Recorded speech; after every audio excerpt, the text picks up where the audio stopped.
फिर उससे आपको लिंक आ जाएगा, फिर मैं आपको समझा दूंगा। ठीक है सर, श्योर, हाँ जी।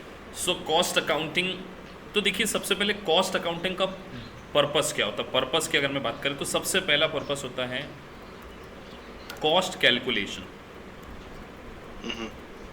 अगर आप कोई प्रोडक्ट बना रहे हैं, सो हम्म। आपको उस प्रोडक्ट की कॉस्ट का कैलकुलेशन आना चाहिए, डिटर्मिनेशन ऑफ द कॉस्ट, कि आप किसी भी प्रोडक्ट को किस तरीके से मैन्युफैक्चरिंग करेंगे तो उसकी कॉस्ट क्या हो सकती है। पहला पर्पस ये होता है। सेकेंड पर्पस हम बात करें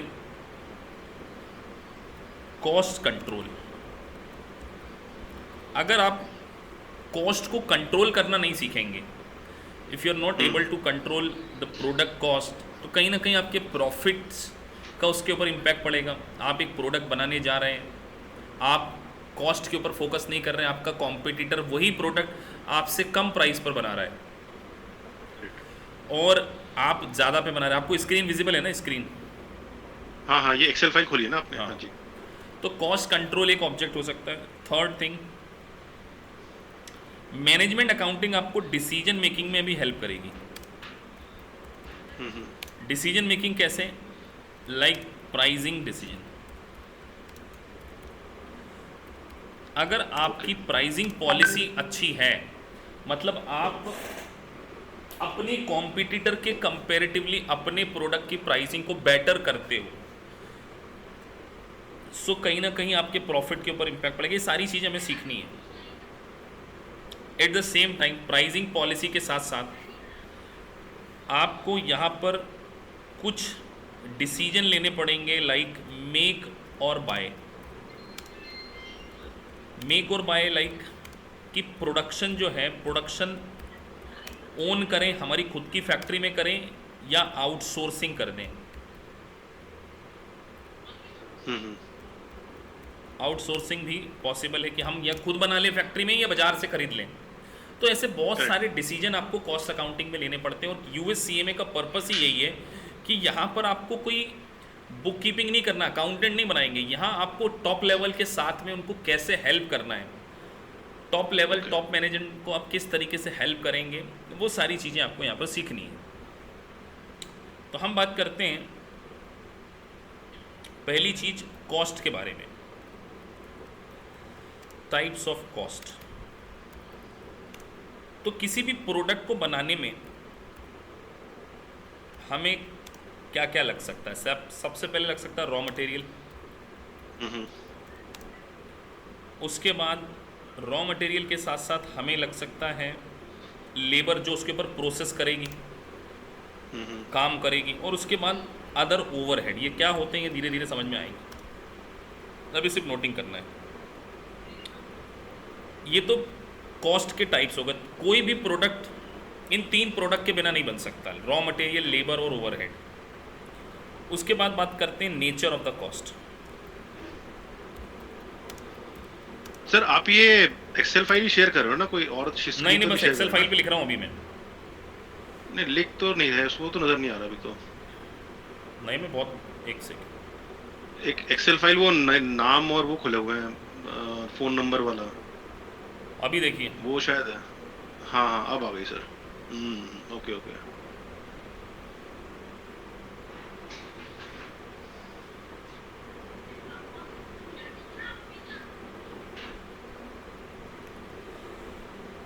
चलिए, तो हम बात करते हैं फिक्स कॉस्ट और वेरिएबल कॉस्ट। अब हमें कॉस्ट के नेचर को समझना है। हम्म।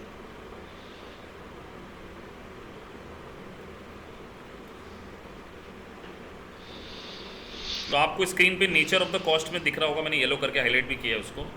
फिक्स कॉस्ट हाँ। And variable cost. सबसे पहले हम फिक्स कॉस्ट को समझेंगे। फिक्स कॉस्ट क्या होता है, हम उसको समझने वाले हैं। तो फिक्स कॉस्ट ऐसी कॉस्ट जो प्रोडक्शन के वॉल्यूम में अगर चेंज करें ना तो चेंज नहीं होती है, विच डजेंट चेंज।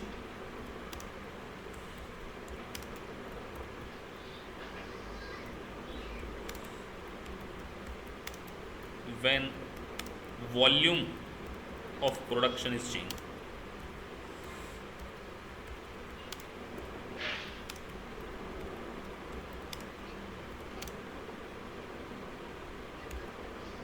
अब एग्जाम्पल लेते हैं हम लोग इसका।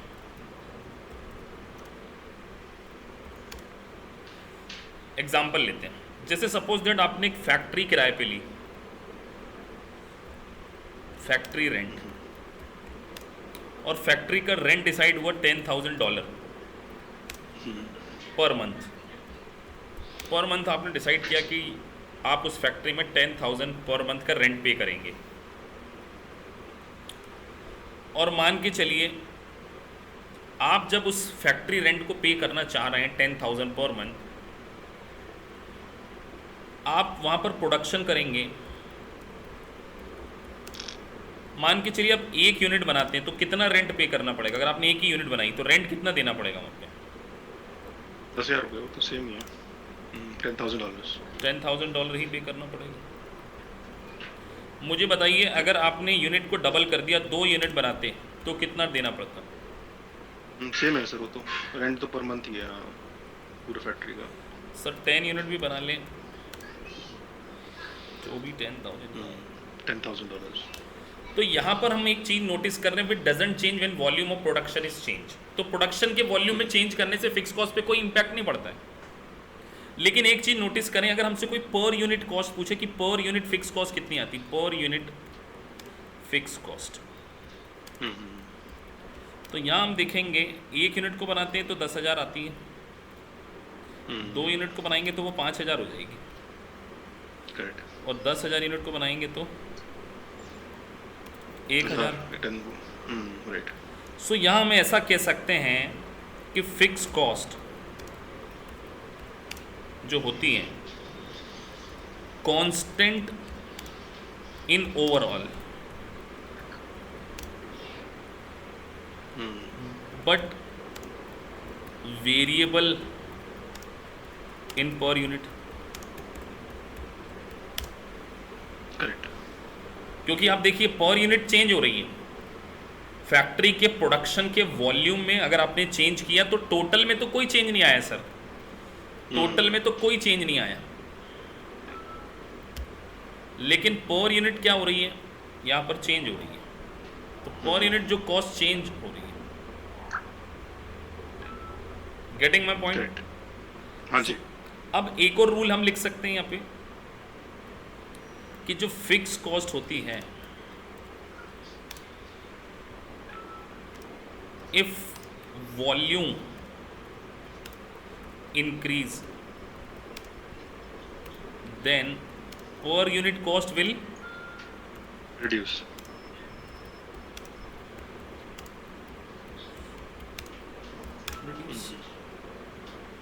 तो आपसे वो यही तो पूछेंगे कि पर, आपसे मल्टीपल चॉइस क्वेश्चन आपको क्वेश्चन में गिवन होगा कि पर यूनिट, बस आप, मैंने आपको एग्जांपल के थ्रू बता दिया, अब आपके दिमाग में बैठ जाएगा। वो 4 ऑप्शन होंगे कि पर यूनिट, अगर यूनिट बढ़ती है तो रिड्यूस होगी, और अगर यूनिट कम होगी तो पर यूनिट कॉस्ट बढ़ जाएगी।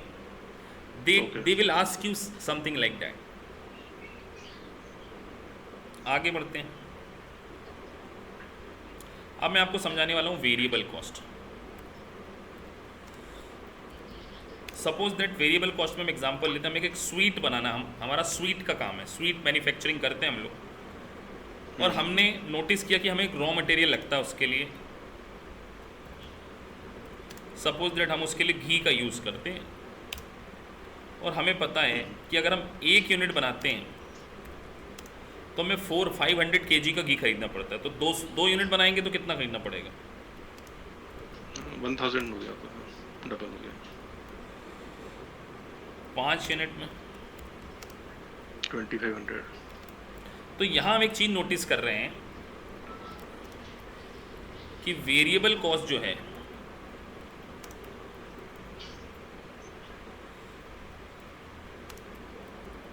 Will change when volume of production is change. Correct.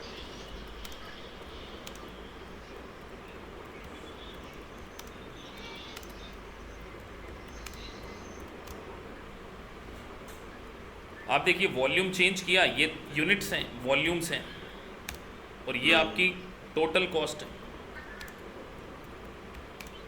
अब यहाँ अगर मैं पर यूनिट कॉस्ट पता करूँ तो पर यूनिट कॉस्ट कितनी आती है? 500 आएगी सर, हर सेम केस में रहेगा 500 कांस्टेंट। आएगी। सो मैं यहाँ कह सकता हूँ कि जो वेरिएबल कॉस्ट है वो पर यूनिट क्या होती है? कांस्टेंट। कांस्टेंट होती है, बट चेंज इन वॉल्यूम। तो ये बेसिक डिफरेंस आपको समझ में आ गया, फिक्स कॉस्ट और वेरिएबल कॉस्ट। या सर। अब हम एक और कॉन्सेप्ट समझने वाले हैं, सेमी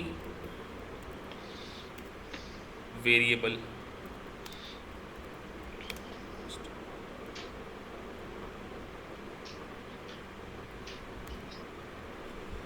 सेमी वेरिएबल कॉस्ट में दोनों शामिल होती हैं, फिक्स्ड प्लस वेरिएबल। दोनों का जहां कॉम्बिनेशन होता है that is called semi variable cost.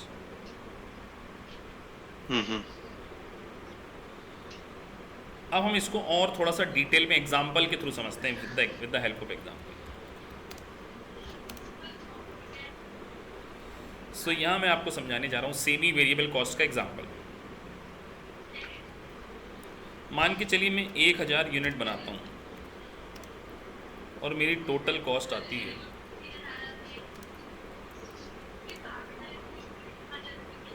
Suppose $25,000,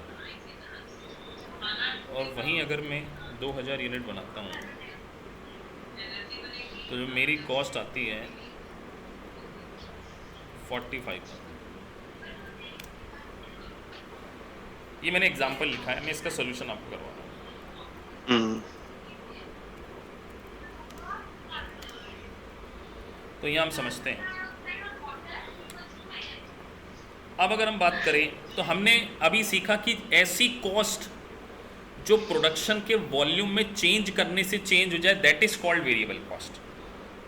जो प्रोडक्शन के वॉल्यूम, तो यहाँ पे वॉल्यूम में चेंज किया है, तो वॉल्यूम में कितना चेंज हुआ है? 1000 यूनिट्स।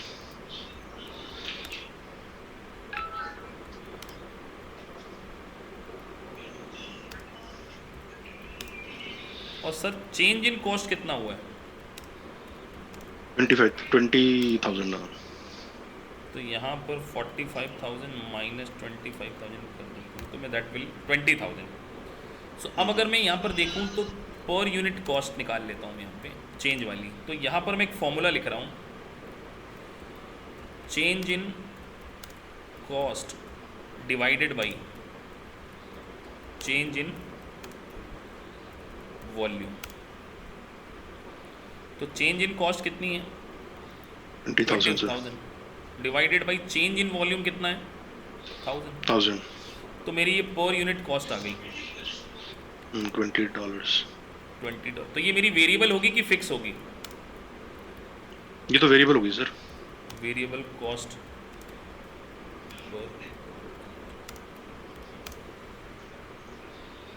अब मैं यहाँ पे पढ़ता हूँ वेरिएबल कॉस्ट पर यूनिट मेरी आ चुकी है। तो मैंने अभी आपको बताया कि वेरिएबल कॉस्ट पर यूनिट हर जगह कांस्टेंट होती है। पर यूनिट तो कांस्टेंट होती है ना, जैसे आपने ऊपर 500 बताया था। करेक्ट। तो इसका मतलब यहाँ मैं टोटल वेरिएबल कॉस्ट निकाल सकता हूँ मेरी।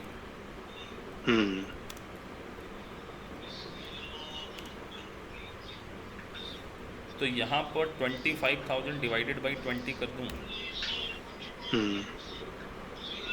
तो सॉरी 20 इंटू 20,000, और यहाँ पे भी अगर मैं कर दूँ 20 इंटू, तो ये वेरिएबल आ गई। अब टोटल में से अगर वेरिएबल माइनस कर दूँ तो क्या आ जाएगी? फिक्स कॉस्ट आ जाएगी सर 5,000 और 5 वो सेम ही हो गया। सेम होना भी चाहिए था, क्योंकि अभी हमने सीखा कि ऐसी कॉस्ट जो वॉल्यूम में चेंज करने से चेंज ना हो that is called fix cost, और जो वॉल्यूम में चेंज करने से चेंज हो जाए that is called variable cost. But per unit variable cost is always constant but per unit fix cost is always variable. या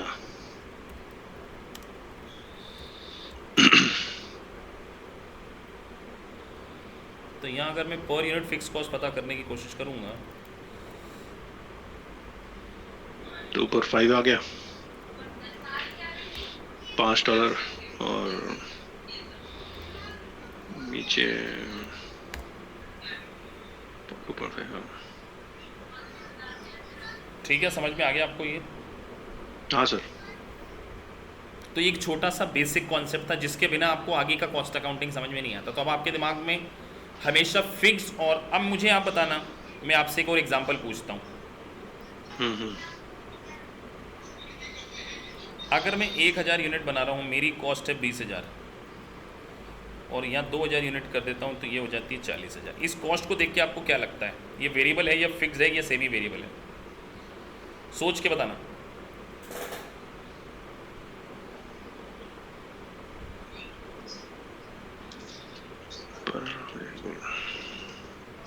एक मिनट सर,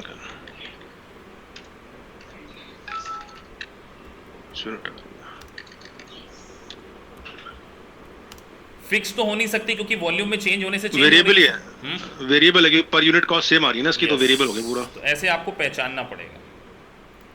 अब अगर मान के चलो मैं यहाँ पे इसको 35,000 कर देता तो क्या बोलते आप? नहीं फिर तो फिक्स्ड हो गई ना, फिक्स्ड और वेरिएबल सेम ही हो गया दोनों। सेम ही हो जाती, क्योंकि यहाँ पे देखो पर यूनिट कॉस्ट आपकी क्या है, अलग है। हाँ करेक्ट। तो आपको ऐसे करके देखना पड़ेगा। गेटिंग? हाँ वो मैंने कैलकुलेटर में, करेक्ट, हाँ कैलकुलेटर पे आपको करके देखना पड़ेगा। और यहाँ आप डायरेक्ट बोल सकते थे फिक्स तो है ही नहीं, क्योंकि सर वॉल्यूम में चेंज होने से चेंज होगी तो वो तो फिक्स है ही नहीं। वेरिएबल आपको जब तक पर यूनिट पता ना चलेगी, क्योंकि variable cost per unit constant होती है, तो इस केस में तो थी। तो ऐसे आपको आइडेंटिफाई करना पड़ेगा। ठीक है सर। अब मैं एक बेसिक कॉन्सेप्ट और लिख रहा हूँ, ये सारा बेसिक चल रहा है। अभी आपके 15-20 दिन में पूरे बेसिक सेशन लूँगा। अरे अमर देखना, कोई गेट पे है।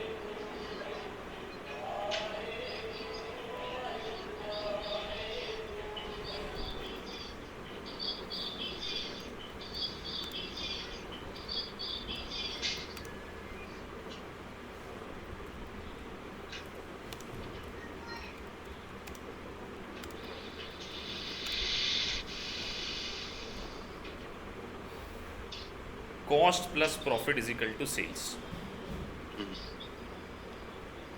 अब मैं आपको एक एग्जाम्पल, हम अगर कॉस्ट में प्रॉफिट जोड़ें तभी सेल्स आना चाहिए। करेक्ट। तो हम ऐसा भी लिख सकते हैं sir, sales minus profit equal to cost.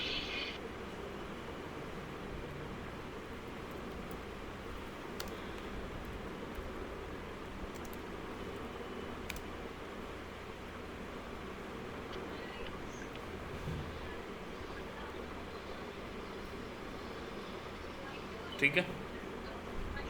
अब हम बात करते हैं, मैं आपको एक एग्जांपल देता हूँ, आप मुझे बताएंगे। इसको खोलना।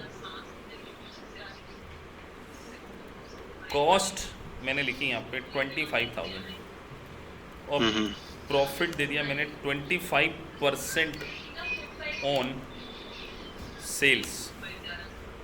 मुझे आपको प्रॉफिट बताना है। कैलकुलेट कीजिए कि प्रॉफिट कितना आना चाहिए। यहाँ पे मैंने आपको सेल्स नहीं दी, मैंने प्रॉफिट सेल्स के ऊपर दिया है। बॉक्स बरकरार रहे से बोलना, बॉक्स सही सलामत रहे। कैलकुलेट कीजिए। हाँ सर, एक मिनट को।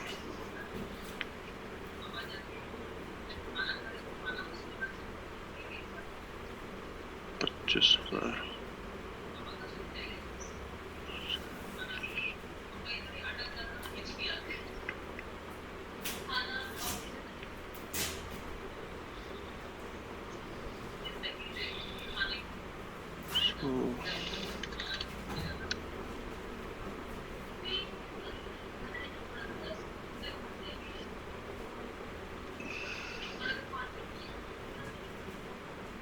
25% of sales.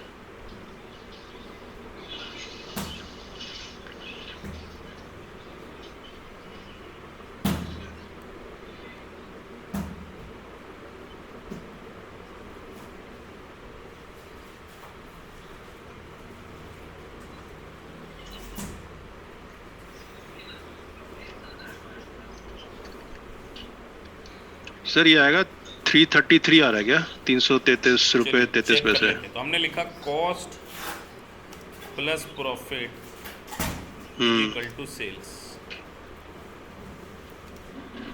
तो क्वेश्चन में कॉस्ट दी है 25,000, प्रॉफिट और सेल्स, प्रॉफिट कॉस्ट के ऊपर नहीं है, सेल्स के ऊपर है। सेल्स तो पे, सेल्स को हाँ। मैंने एक्स मान लिया, तो 0.25x रख लूँ करेक्ट, हाँ। Is equal to X. Hmm. तो थोड़ा टाइम लग गया मेरे को, 25 एक्स बस माइनस मेमोरी। 0.25x, तो 25,000 डिवाइडेड बाई 0.75। हम्म। साइकिल निकली होगी ना, खोलना जरा साइकिल।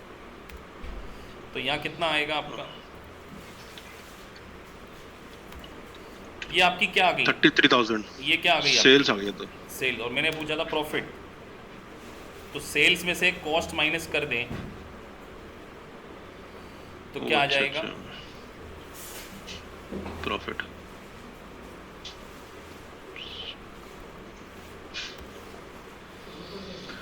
पूरा उसको बना दो।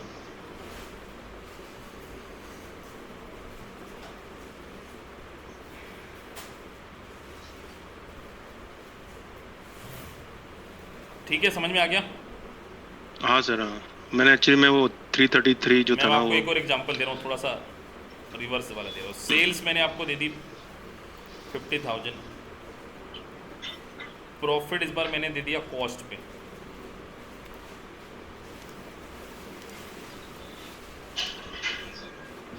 अब मुझे आप प्रॉफिट बताएंगे, प्रॉफिट कितना आएगा। प्रॉफिट कितना आएगा? सेल्स है 50,000।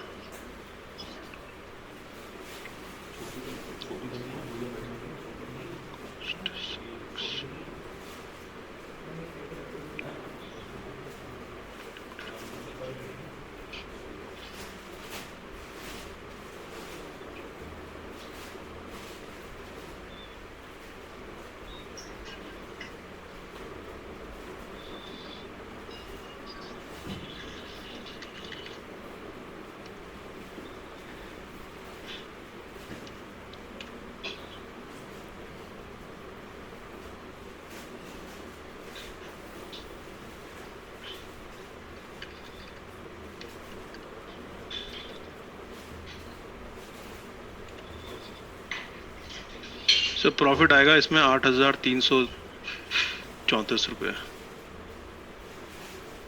सेम ही लग रहा है मेरे को, तो गलती कर दी है।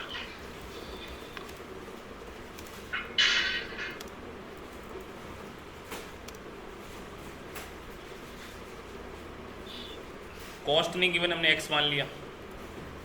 इसका 20% ऑन कॉस्ट, 20% सर।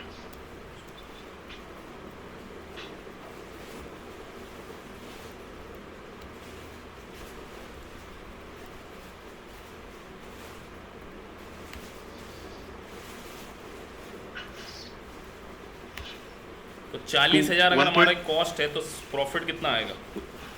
सर 1.2 होगा ना सर? अच्छा, हमें बार बार 20%, हाँ हाँ 20, तो यहाँ पे आ जाएगा आपका 411 ऐसे करके माइनस ठीक है। 8,314। तो ये आपको याद रहेगा हमेशा। तो क्वेश्चन में आपको हमेशा देखना पड़ेगा कि प्रॉफिट किसके ऊपर गिवन है। करेक्ट। अगर आप जल्दबाजी में, कई बच्चे सीधे लगा देते हैं 50,000 का 20% लगा देंगे तो गलत हो जाएगा, क्योंकि जो चीज़ आपको गिवन नहीं है उसके ऊपर कैसे लगा सकते हैं। क्वेश्चन में आपको कॉस्ट नहीं गिवन, आपको कॉस्ट पे बोला है, सेल्स पे नहीं बोला है। अगर वो सीधे यहाँ पर चेंज कर दे तो सीधा फिर तो कोई चिंता ही नहीं है, करेक्ट। तो फिर तो सीधे 10,000 आ जाएगा। तो आपको you have to read very carefully कि किसके ऊपर पूछा है उन्होंने।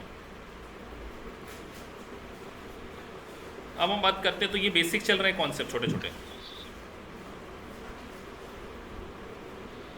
अब हम एक कॉन्सेप्ट सीखने वाले हैं,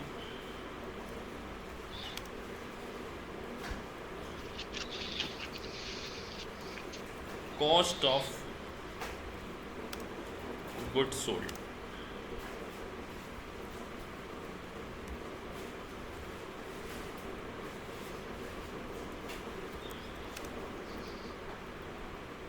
और ऑप्शन 2, ऑप्शन 1 होता है sales minus gross profit is equal to sales is equal to COGS।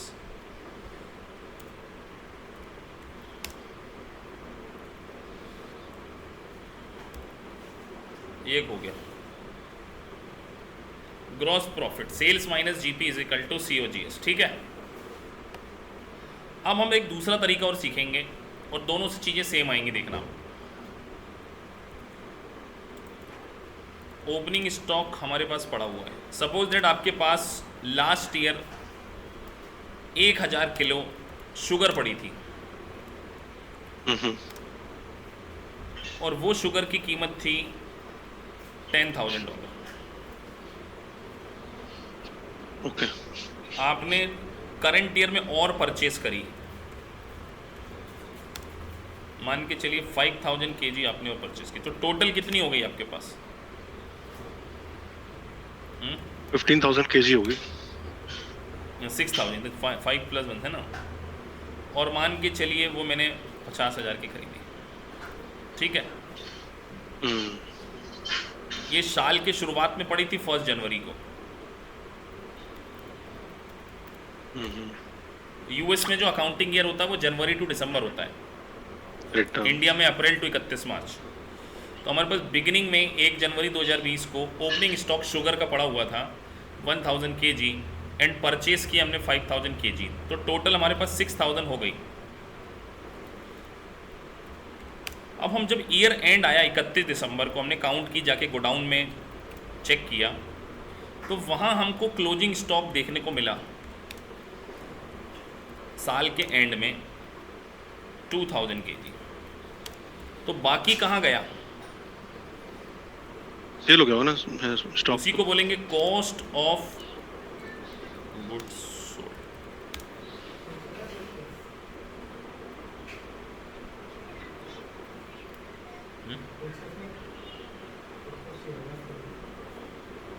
तो यहाँ पर अगर हम क्लोजिंग स्टॉक देखें $20,000 का था, तो एंड में जो COGS कितना बचा? 30,000। तो हम एक फॉर्मूला लिख लें यहाँ पर, ओपनिंग प्लस परचेस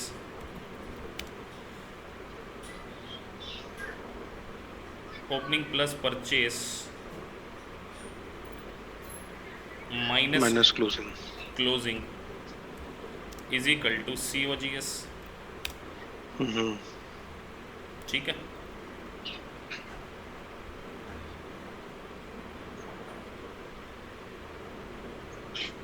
तो हम अब आपसे एक और क्वेश्चन पूछते हैं। क्वेश्चन में आपको COGS गिवन है 75,000, ओपनिंग स्टॉक भी गिवन है 25,000, परचेस आपको गिवन है 1,50,000। आपको फाइंड आउट करना है क्लोजिंग स्टॉक।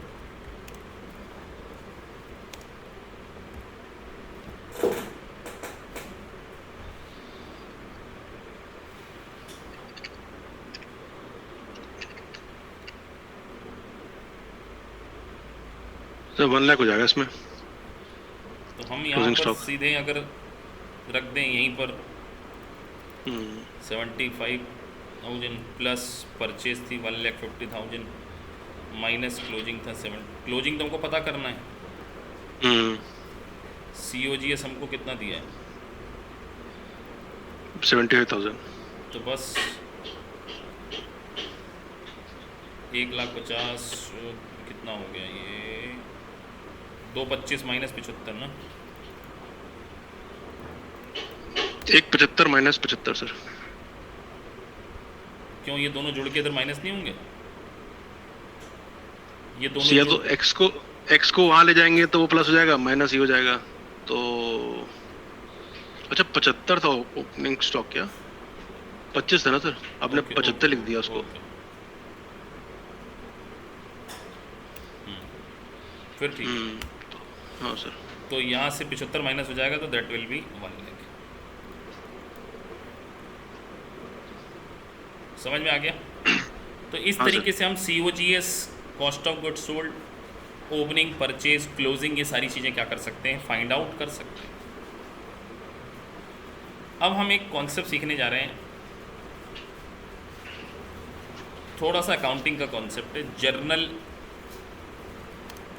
आपका ग्रेजुएशन रहा है ना बीकॉम से? हाँ जी हाँ जी। ठीक है, फिर आपको आ जाएगी। अब हम अभी है ना COGS की जनरल एंट्री सीखेंगे, COGS की जनरल एंट्री।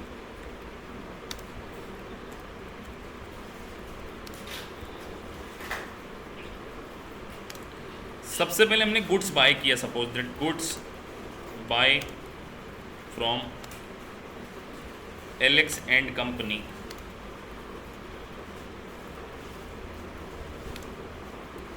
वर्थ $15,000।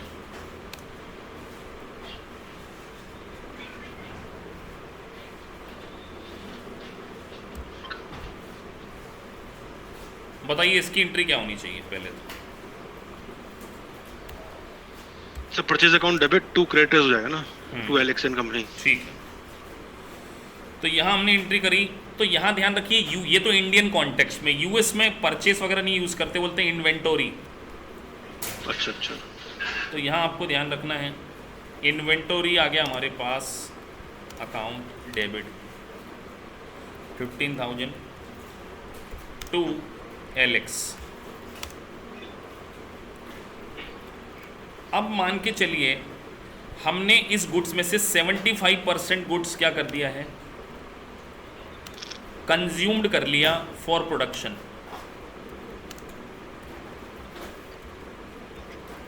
सो ध्यान रखिए कि हमारे पास पड़ा था 15,000, तो इसके दो हिस्से हो गए।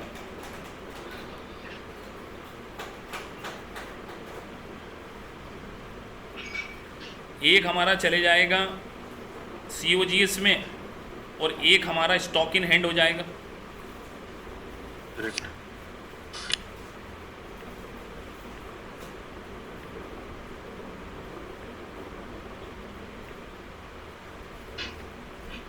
तो एक हमारे पास जो बेच दिया, जो यूज़ कर लिया, वो हो गया COGS, और एक हो गया हमारा स्टॉक इन हैंड।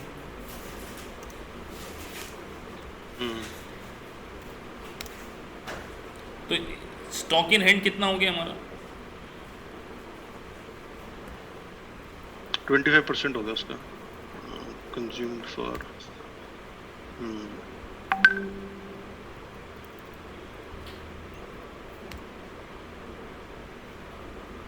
ओके, तो जो यूज़ कर लिया, ये हमने यूज़ किया था ना, यूज़।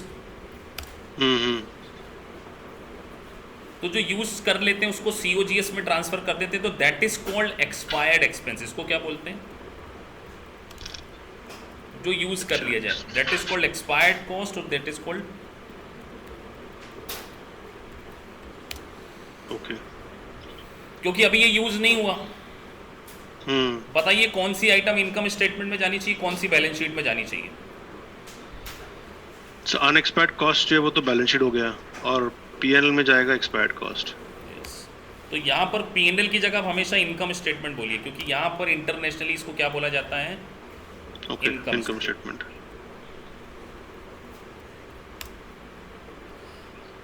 तो अब हम इसकी जनरल एंट्री करेंगे। तो हमने इन्वेंट्री से उठा के कहाँ ट्रांसफ़र कर देना है, COGS account debit to inventory.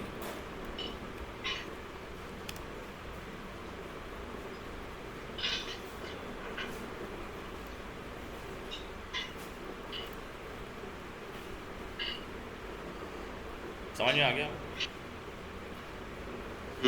ठीक है। इन्वेंट्री हमारे पास पड़ी थी, उसमें से 11,250 कम कर दी, तो बैलेंस इन्वेंट्री हमारे पास कितनी बच गई? ये बच गई 3750। Getting my point?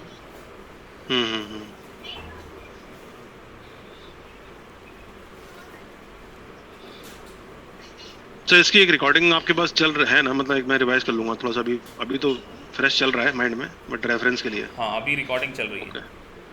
Okay sir, thank you. मुझे अब रोज़ लेक्चर के पहले याद दिला देंगे तो मैं रिकॉर्डिंग कर लेता हूँ जनरली। मेरे पास सॉफ्टवेयर पड़ा है, जो भी मैं हाँ बोल रहा हूँ वो पूरा रिकॉर्ड हो रहा है। ये 2,000 रुपये का आता है मात्र सॉफ्टवेयर, ये 2000 का। आप भी चाहें तो इन फ्यूचर बाय कर सकते हैं। कौन सा है सर वैसे ये? इसका नाम है आइसक्रीम स्क्रीन रिकॉर्डर। अच्छा दो आइसक्रीम। 2,000 रुपये में आता है ये एक सॉफ्टवेयर। आपके कंप्यूटर पे डाउनलोड हो जाएगा और फिर जो भी लेक्चर आप देखेंगे, जो भी चीज़ चल रही है, आप उसको रिकॉर्ड कर सकते हैं। इवन मैं होस्ट नहीं हूँ तब भी रिकॉर्ड हो जाएगा, मतलब ऐसा हाँ, नहीं है? जैसे ये मैं आपको इसका मोनो दिखा देता हूँ, ये है। अच्छा आइसक्रीम स्क्रीन रिकॉर्डर।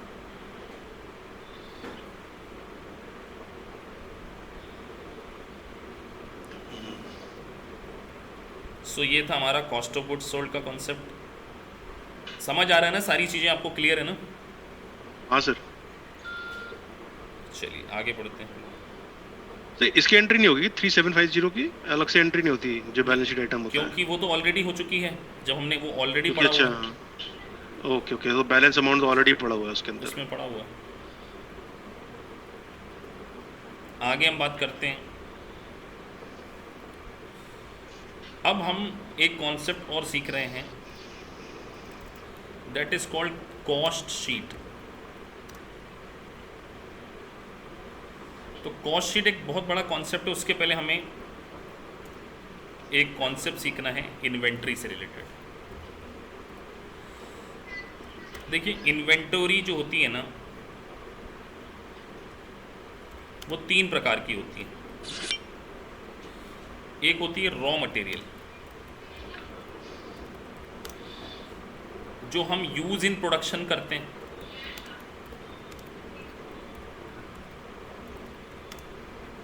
और एक होता है वर्क इन प्रोग्रेस।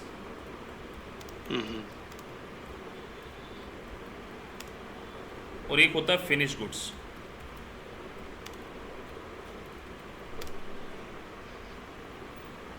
तीन ही प्रकार के प्रोडक्ट होते हैं ना। करेक्ट। तो अब हम एक कॉन्सेप्ट सीखने वाले हैं, रॉ मटेरियल कंज्यूम्ड।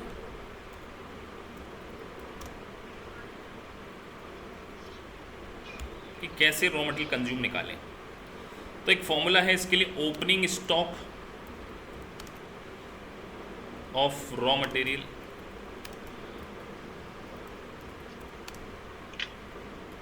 ऐड करेंगे हम इसमें परचेस, लेस कर देंगे हम closing stock of raw material. Raw material के लिए यही फॉर्मूला हमने COGS के लिए सीखा था, लेकिन वो फिनिश गुड्स के लिए। ओके। फिनिश गुड्स के लिए भी यही सब कुछ है, लेकिन यहां से क्या आएगा, रॉ मटेरियल। तो यहां पर मैं यहाँ फिनिश गुड्स के लिए बस थोड़ा सा चेंज कर रहा हूँ। रॉ मटेरियल की जगह क्या है, फिनिश गुड्स। ये परचेज की जगह आप क्या लिख सकते हैं इसको, प्रोडक्शन, क्योंकि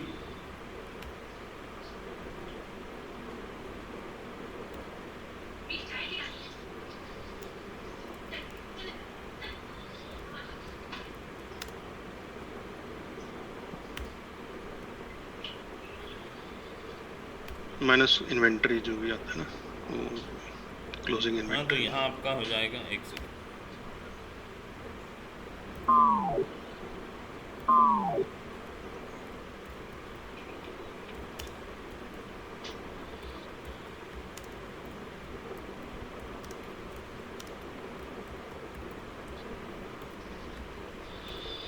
तो ये जो आएगा दैट इज कॉल्ड, यहाँ तो जो आता है उसको बोलते हैं रॉ मटेरियल कंज्यूम। ये क्या आ गया,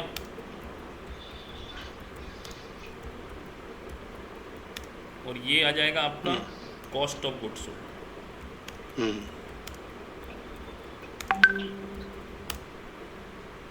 तो ये दोनों में डिफरेंस। वर्क इन प्रोग्रेस का मतलब होता है जो ना पूरी तरीके से रॉ मटेरियल है और ना ही पूरी तरीके से फिनिश है।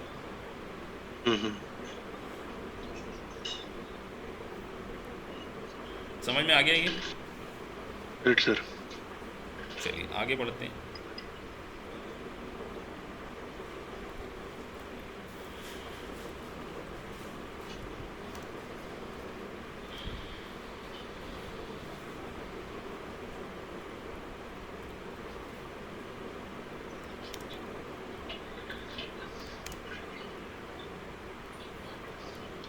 अब हम एक छोटा सा कॉन्सेप्ट है, मान के चलिए क्वेश्चन में आपको दिया है कि जो आपका क्लोजिंग स्टॉक है वो क्वेश्चन में आपको गिवन है $1,20,000 और ब्रैकेट में लिखा है which is over valued by 20%। आप मुझे करेक्ट वैल्यू बताइए कितनी होगी। 20% हो गया 1,20,000 का। नहीं, वो ऑलरेडी 20% बढ़ा हुआ है, ऑलरेडी 20% बढ़ा हुआ है, ओवर वैल्यूड, हाँ सो करेक्ट, हाँ तो उसका 20% नहीं निकाल सकते। 182। सो हमें क्या करना पड़ेगा यहाँ पे 1,20,000 इंटू 100 डिवाइडेड बाई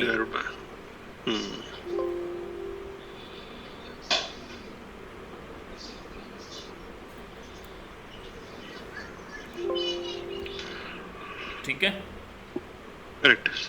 यहाँ मैं फोर लिख देता हूँ।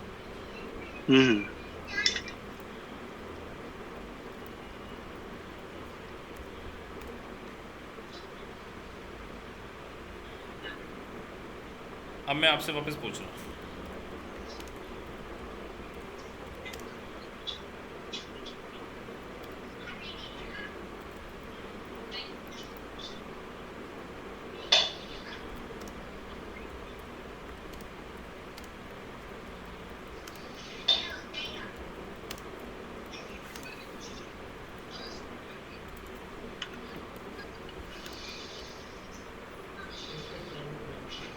कैसे घर से लिया हुआ पड़ा हुआ, मैंने वो साइकिल आई है उसको कसना।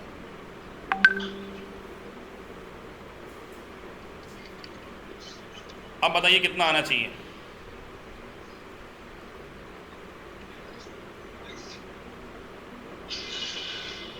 चीज अंडर वैल्यूड ना,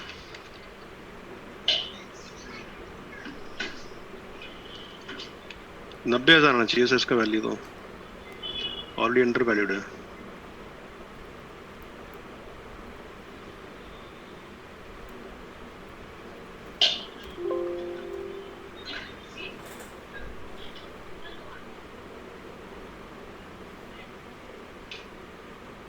अंडर वैल्यूड है तो हमने क्या लगाया फॉर्मूला,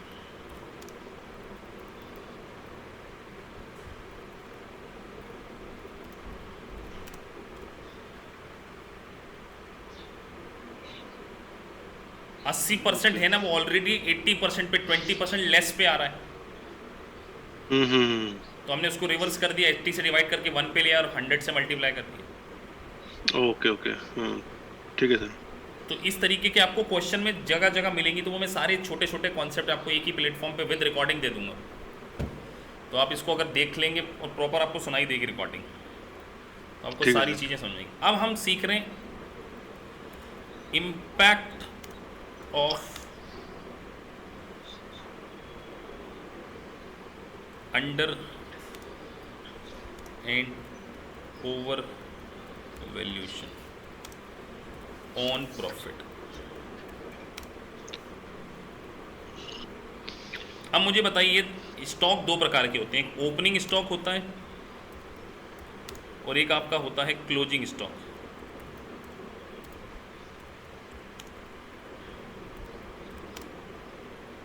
ओपनिंग स्टॉक कहाँ पे आता है, where it comes, profit loss में लेफ्ट हैंड साइड उसमें आता है, income statement left hand side पे नहीं, डेबिट साइड आता है। आपको क्या बोलना है, डेबिट साइड, डेबिट साइड। और ये कहाँ आता है, क्रेडिट में। सो अगर मान के चलिए मेरा ओपनिंग स्टॉक ओवर वैल्यूड है, तो मेरा प्रॉफिट के ऊपर क्या इंपैक्ट पड़ा होगा। प्रॉफिट मैंने बढ़ा के दिखाया होगा कि कम करके दिखा रखा होगा मैंने, कम किया होगा ना प्रॉफिट। हाँ, तो मेरा प्रॉफिट अंडर वैल्यूड आएगा।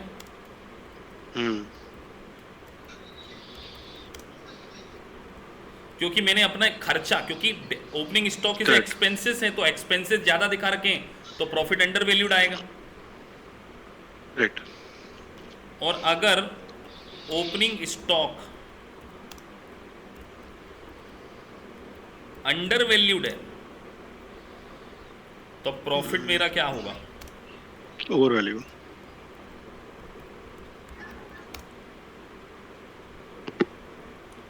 ऐसे ही मैं अब क्लोजिंग स्टॉक के बारे में बात करूं,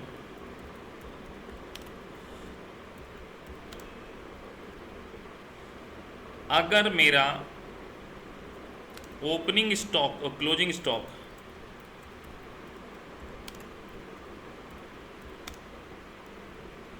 जो है ओवर वैल्यूड है, तो मेरा प्रॉफिट क्या होगा बताइए? प्रॉफिट मेरा ज़्यादा हो जाएगा ना। क्योंकि इनकम साइड लिखा हुआ है। आपके कॉन्सेप्ट क्लियर है, ऐसी बात नहीं है। Closing stock is under valued है तो profit is also under value.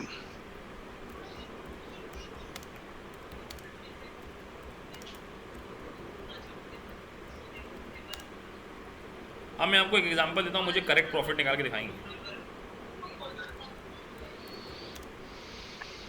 आपको ओपनिंग स्टॉक गिवन है 75,000, ये 25% से अंडर वैल्यूड है।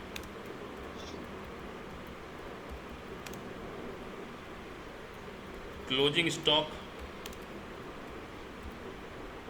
जो है 1,10,000 है, 10% से ओवर वैल्यूड है। और आपका जो प्रॉफिट गिवन है वो 85,000 है। कैलकुलेट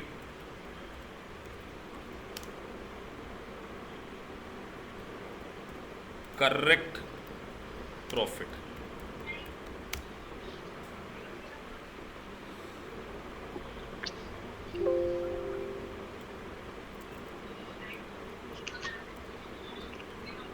अच्छा, ध्यान से करना है, जल्दबाजी नहीं, एग्जाम का क्वेश्चन है ये। Okay sir.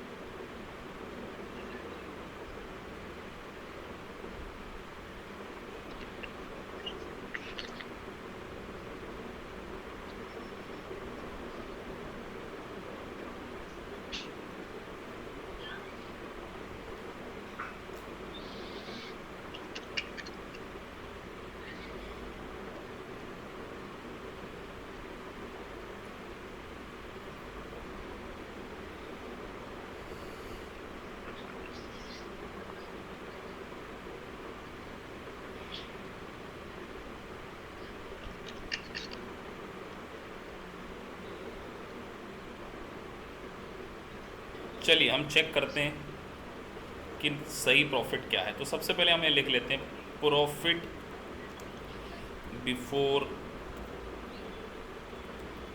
Adjustment.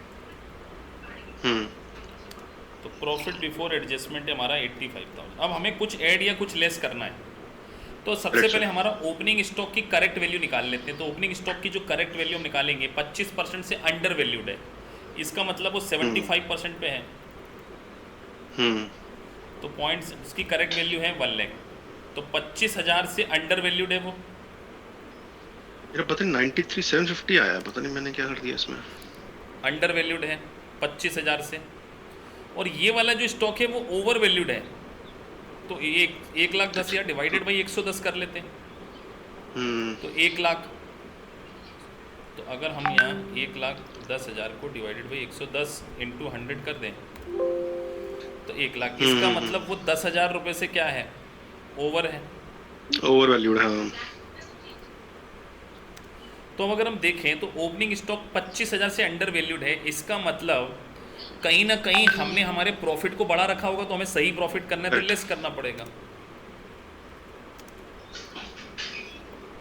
Opening stock adjustment हमने अंडर रखा है ना, ओपनिंग अंडर रखा मतलब खर्चा कम दिखा रखा, तो खर्चा कम दिखा रखा मतलब प्रॉफिट बढ़ा रखा है, तो माइनस कर दो। माइनस कर 25,000 25,000 में माइनस कर दिया हमने। हमारा ओपनिंग स्टॉक 10,000 से ओवर कर रखा, मतलब हमने हमारा क्लोजिंग स्टॉक हमने जो है वो ओवर वैल्यूड कर रखा है, 10,000 से ज़्यादा दिखा रखा है। इसका मतलब प्रॉफिट वहाँ भी ज़्यादा दिखा रखा है हमने।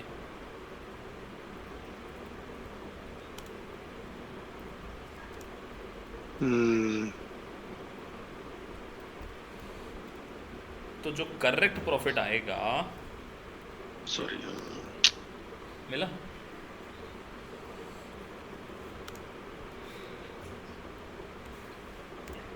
$50,000 विल बी करेक्ट प्रॉफिट।